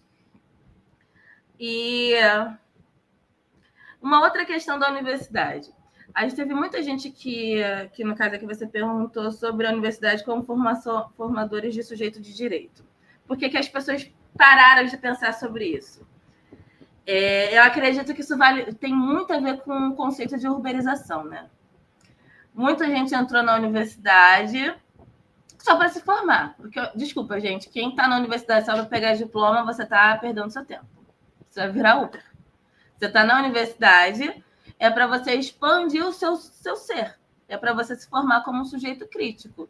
Eu sou militante de educação, eu sou militante do meu partido, eu sou militante do meu coletivo. Então, a gente está ali junto numa construção de sujeito.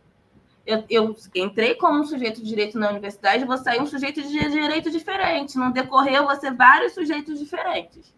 Quando você entra numa universidade só com o objetivo de pegar um diploma, sem entender o contexto, sem você, às vezes, nem aprender direito, porque a gente tem pessoas e pessoas dentro da universidade, né? A gente acaba gerando muitos Ubers. Infelizmente, isso é um fato que está aí. E as pessoas começaram a desanimar, porque, vamos ser sinceros, você passar de 4 a 6 anos numa universidade sofrendo, gente, porque isso dói. Como isso dói? Pensar dói. Eles falam que a pá é pesada, mas a caneta também é muito. Ainda mais para gente que não tem background. Não o background que a universidade exige, né? Que nós temos background, nós temos nosso capital sociocultural, mas não é o que a universidade exige, né? O que a universidade exige, muitas vezes, o nosso primeiro contato foi ali, no seco, entendeu? Enquanto tenho colegas que já escrevi artigo com a mãe, com o pai, eu já tinha lido artigo, eu nem sabia que era um artigo antes de entrar na universidade. Então, assim, você pega essas pessoas, aí você pega uma pessoa que não tem um background acadêmico, né, que a universidade exige, a pessoa está ali, se forma daquele jeito mais ou menos, não consegue acessar os espaços, não consegue ocupar os espaços, até porque não se entendeu como ocupante desse espaço naquele processo educacional da universidade. E tem a questão também da sucatização das profissões, né? Profissões basicamente ditas como negras, como professorado, né? Porque Bell Hooks até fala sobre isso também, né? Geralmente mulheres negras são professores. E você vê muito isso lá na FFP, até dentro do curso de exatas. Enfim, você vê esse tipo de profissão que tem um perfil que é a carne mais barata do pedaço e você quer pagar pouco. E se você quer pagar pouco, a pessoa não quer receber. Você vai ter aqueles desvios de função. Você vai ter uma pessoa formada em filosofia, por exemplo, que não dá aula de filosofia. E é um excelente professor, é um excelente pesquisador, mas não foi fomentado, né? Acho que eu respondi tudo, né? Acho que sim, Rayane. Gente, então, a gente está meio que já se encaminhando para o final, mas eu queria fazer 2 considerações, especialmente a partir dos dos comentários, né, que vieram aqui pelo chat. A gente tem, em Maíra, a gente tem uma perguntinha, uma perguntinha eu que veio vi. do chat. Eu vi. A gente tem, acho que mais uns 5 minutos para a gente conseguir fechar. Primeiro, eu queria pontuar voltando lá naquele assunto que eu falei do maternidades, que eu acho que a gente fala pouco, e vi aqui a minha amiga de CAP também, a professora Valéria, que tem pautado essa discussão na universidade há muitos anos, professora Valéria Oliveira. Eu acho que a gente tem um desafio também, Zé, de pensar na universidade, meninas, uma perspectiva do acesso até das mães, né? A acessibilidade das mulheres. A Valéria fala uma coisa que eu acho que ela tem muita razão, assim, a gente invisibiliza especialmente as maternidades atípicas. E aí a gente está falando não só das mulheres, e a Ivana falou um pouco isso, né, que ela é mãe de uma criança com autismo, não só as mulheres que são deficientes, que são mães, e a gente tem isso. Essa semana fui super provocada por uma professora, a gente está pensando nos fraudários da UERJ, e uma professora falou assim, você pensou em algum fraudário acessível? Porque tem mãe cadeirante com filho aqui dentro. Aí eu falei, meu Deus, eu nem tinha pensado nisso, assim, realmente não tinha passado pelo meu horizonte pensar num fraudário acessível, né? E aí eu falei, não, mas vamos pensar. Então a gente invisibiliza não só essas mães que são mulheres com deficiência, quanto a maternidade que é atípica, que é para sempre. Então quando a gente pensa, muitas vezes é para sempre, né? Porque quando a gente pensa aí nessa coisa do cuidado, a gente pensa a mãe da criança pequena. E uma mãe, por exemplo, com um filho com uma deficiência intelectual, com autismo, ela vai ter que exercer essa maternidade muito mais tempo, né? Então, essa é uma maternidade que a gente invisibiliza. E um outro ponto que eu queria trazer, também pensando na pergunta e no que a Ivana falou que as mulheres negras têm 50% a mais de chance de ter depressão. E aí, trazendo para essa discussão sobre saúde mental, né? A gente tem um grupo de acolhimento aqui na UERJ, chama Aldeia, queria saudar as minhas amigas, são do DASPB. A gente tem um grupo que trabalha com esse atendimento em grupo aqui na UERJ, psicossocial, e elas vêm apontando isso com muito mais certeza do que eu. Elas fazem parte da Comissão de Apoio à Maternidade, que eu participo também, então posso falar porque tenho ouvido bastante, especialmente a Aline, Cinti e Tati, né, que são as duas psicólogas e uma assistente social do DASPB, aqui da UERJ, pensando um pouco sobre essa questão da saúde mental. E aí a Célia Cristo ela fez a seguinte pergunta: vocês acham que deveria ter apoio psicológico, tipo um estágio para alunos de psicologia nos coletivos que vocês participam? E aí eu acho que a Célia ela traz esse olhar dos coletivos, porque a gente sabe, nós todos aqui, né, que estamos aqui, a militância ela também adoece, então a gente tem aí um aspecto da militância, a gente tem um aspecto da maternidade, a gente tem um aspecto racial, e a gente tem um aspecto inclusive, da pobreza, né? Outro dia eu vi um meme que achei muito interessante, a pessoa falava assim, eu não tenho certeza se eu estou com alguma dificuldade, se eu estou com problema de saúde mental ou se eu sou só pobre. E aí eu falei, e é isso, né? Porque a pobreza e esse estado de vigilância, essa precarização e tudo isso que Rayane já trouxe, ela adoece também.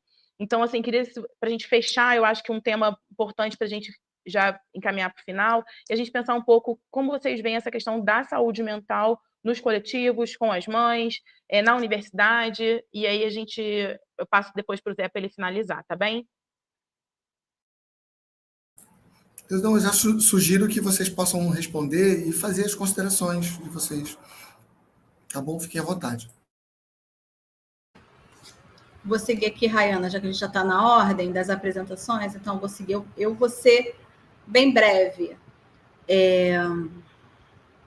Saúde mental, eu acho que é um tema que a universidade tem que assumir que ela precisa olhar com mais cuidado. Não só das mães universitárias, mas a saúde mental dos alunos periféricos, a saúde mental dos alunos negros, a saúde mental das mães, a saúde mental das professoras.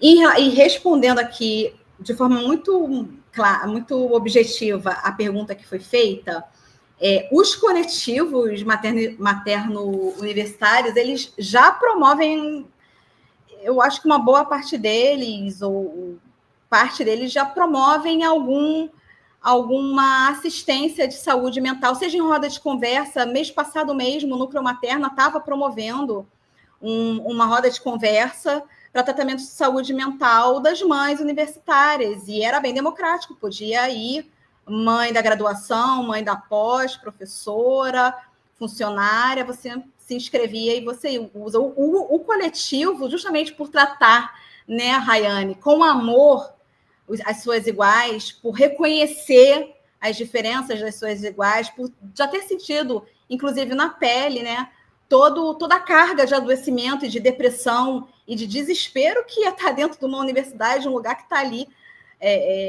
te hostilizando, né? Então, elas têm essa proposta de fazer, às vezes, num primeiro momento, uma roda de conversa entre elas, mas sim, as que estão mais organizadas fazem isso com profissionais já da saúde mental. E aí eu já vou me encaminhando para o final também. Agradeço, acho que o debate foi maravilhoso. Rayane, eu queria muito conversar com você mais, né?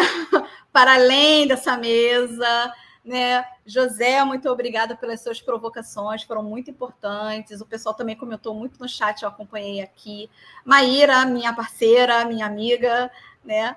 A gente segue junto aí na luta. Então, agradeço muito, acho que foi uma mesa importante. É importante falar de coletivo, é importante falar de pré-vestibular, é importante falar de movimento social e é importante falar de resistência. E, principalmente, falar desse trabalho, que é um trabalho interno e cansativo, sim, mas um trabalho necessário de transformação da estrutura por dentro. Tá? Encerro aqui. Um abraço aí para todo mundo. Boa noite.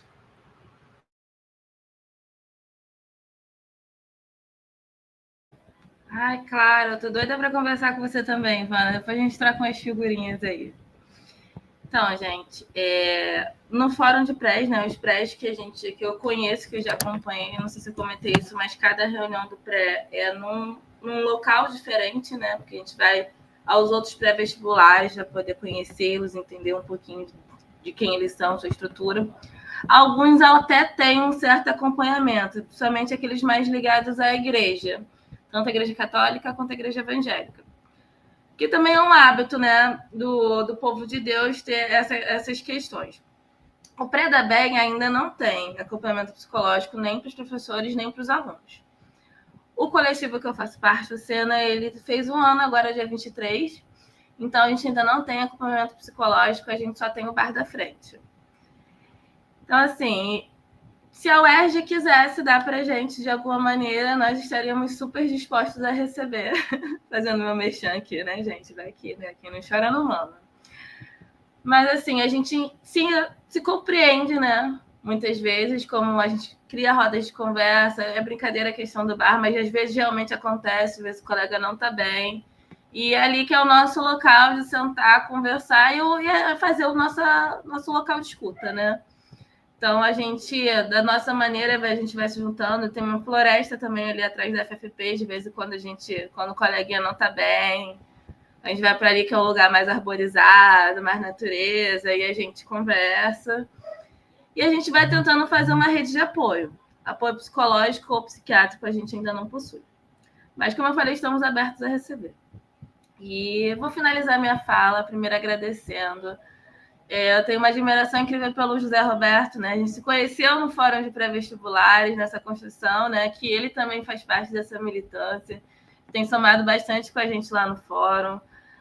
A gente também se esbarrou nos projetos do ProIniciar, né? O Fora da Caixa, e tem sido uma experiência incrível trabalhar com você, José. Máximo respeito, obrigada. Foi um prazer conhecer a Maíra.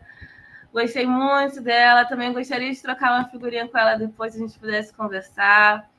E eu também gostaria de falar um pouquinho rapidamente que lá na FFP a gente tem um coletivo também, que é o Ocupa Cria, que são as mães que fizeram rodas para cuidar das crianças, estar com as crianças quando as outras mães estão na sala de aula. Se você puder depois dar uma olhadinha, o Instagram deles é Ocupa Cria FFP, tá, gente? E máximo respeito às meninas lá do Ocupa Cria, elas têm um trabalho lindo, eu acho que você gostaria muito de conhecer elas, Ivana. Entre em contato, se você quiser, eu passo contato das meninas também, elas são maravilhosas, elas têm um trabalho incrível. Gostaria também de deixar o arroba do Predabem, né? Que é Predabem, arroba Predabem, tudo em maiúsculo. E o Instagram da Biblioteca do Engenho do Mato, Biblioteca do Engenho do Mato. Gostaria que vocês acompanhassem um pouco lá também, porque os meus estudantes, meus alunos, estavam fazendo alguns documentários sobre educação. E seria incrível se vocês pudessem dar uma olhadinha no documentário que eles fizeram junto com o coordenador da gente, o Rubens. A gente está ali, né? A gente está resistindo, como eu falei, com a nossa criatividade. Essa foi uma das maneiras que o Rubens encontrou, né? O acesso ao cinema, documentário. De jovens, né? Eles filmaram, editaram, escolheram o roteiro e foi muito legal. Então, gente, eu agradeço a todas. Foi um prazer estar nessa vida de mulheres incríveis e, como eu falei, sempre o máximo respeito a José Roberto. Obrigada, PR4, pelo convite. E visitem a gente lá na FFP, estamos presentes. Claro que sim. Obrigada. Um beijo, Rai. Parabéns, eu já muito conheço obrigado. O pessoal do Ocupa Cria, Rai. Com certeza, já estamos aqui na luta, já estamos juntas. Hein, Rai, vai digitando aí no nosso chat para a gente colocar lá no chat Isso. do YouTube que fica registrado. Também queria agradecer demais a presença de vocês e avisar, viu, Rayane, que não é nenhum bicho de sete cabeças, não. A gente tem conversado sobre a expansão, a PR4 tem feito um esforço gigante para a expansão das possibilidades de estágio e, inclusive, dos estágios externos. Então, não é nenhum problema a possibilidade de se pensar na chance de termos estudantes de graduação ou de pós-graduação cumprindo algumas horas de estágio ou fazendo algumas horas de contato com as experiências de pré-vestibular, tá bom? Isso é factível, tá certo? Queria agradecer a você por sua fala tão generosa, né, e tão consciente das limitações dos prés, das limitações do próprio vestibular e da própria universidade. Acho que sua fala traz contribuições muito importantes para a universidade pensar o acesso, né, e também a permanência. Queria agradecer a Ivana. A Ivana estou conhecendo hoje, assim, de maneira mais visual. Adorei muito sua fala, gostei muito da sua questão. Também gostaria de esticar mais conversas com vocês. Quando a gente pensa naquela questão da interseccionalidade, raça, pensa que a gente tem um Estado que pensa política pública através dos marcadores concretos. Raça, classe, nível socioeconômico, mas não necessariamente a gente consegue pensar. Tem até muita questão na ciência social sobre se deveria pensar política pública a partir de relações de interseccionalidade, né? Então, o Estado prefere definir as políticas públicas a partir... Mas isso faz falta, de certa forma. Talvez os coletivos, a universidade e o conjunto social tenham demonstrado que quando você soma, interpõe essas camadas de condicionamento social, étnico e de vida, aí, como é que se diz? O bagulho fica doido, né? E aí, quem vive isso na pele, de ser periférica, mulher preta... Lembro, a gente conversou sobre isso essa semana, né? O fato de que a violência no país retrocedeu entre 2010 e 2018 para todo mundo, menos para a mulher negra, dados do IPEA. Isso é muito sério, né? Então, isso deve ter efeitos para o ingresso, para a permanência. Então, queria agradecer demais a participação de vocês, lembrando que essa é a última mesa do nosso seminário de assistência, que está acontecendo agora em finalzinho de novembro, em conjunto com o esforço da comunidade acadêmica da UERJ, capitaneado pela PR4, e com as comissões dos GTs que estão trabalhando, se reunindo regularmente com representantes de vários setores da universidade para construir um documento propositivo para o nosso programa de assistência, né? Então, eu aqui, como diretor do DAIAI, fico muito feliz de ter tido a honra de ter participado dessa experiência com vocês, ter aprendido tanto com vocês. Muito, muito, muito obrigado. Gratidão mesmo. Passo a palavra para você, Maíra, para a gente realmente concluir. Gente, também queria agradecer, desculpa, Zé, comecei a falar antes de você terminar.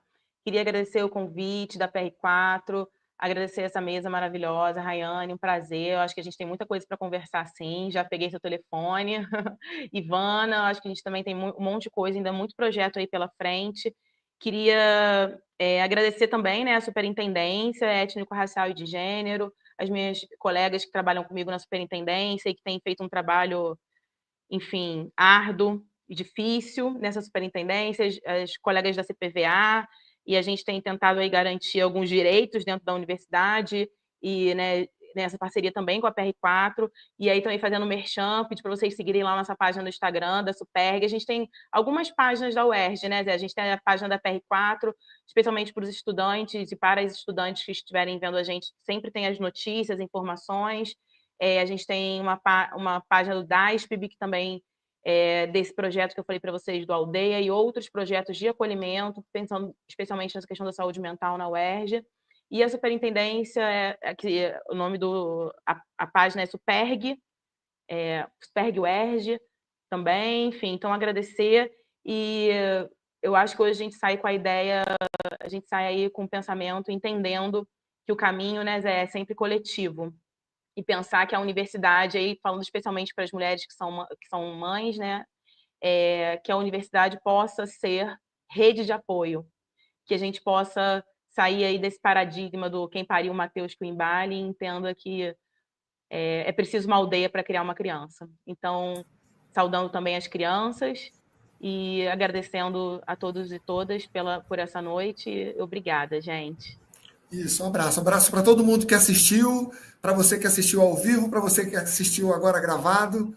Um beijo especial para a Alice, assessora da PR4, que estava aqui nos bastidores, no dando suporte. Alice, já obrigada. Vi que ela já tinha lançado lá. Valeu, Alice. Tá a Amanda também, que estava aqui no suporte, Amanda Danelli, que juntou a gente aqui hoje. Nosso pró-reitor que passou aqui para nos cumprimentar no começo. Um abraço para todos. Daniel Pinha, valeu, Patrícia Santos da Superg, todos. Um beijo. Beijo, gente. Um abraço. Até a próxima. Até.